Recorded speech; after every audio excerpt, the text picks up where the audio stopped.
এই মহাবিশ্ব সত্যি অনেক সুন্দর এবং অতি অকল্পনীয়। আমরা ছোট থেকে গল্প শুনে আছি চাঁদ আমাদের মামা, কিন্তু এরও অনেক ঊর্ধ্বে এই মহাকাশ। এই মহাকাশের প্রত্যেকটা পার্টিকেলস, প্রত্যেকটা কণা, প্রত্যেকটা রেডিয়েশন যা আমাদের ভাবধারারও বাইরে।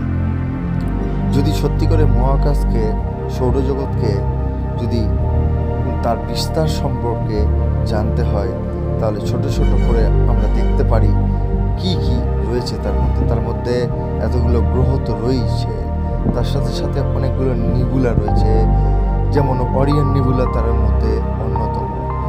আর আজকে আমি কিছু শনি গ্রহের ছবি তুলে রাখলাম এবং তার উপগ্রহদের, সময় হলে দেখে রাখবেন।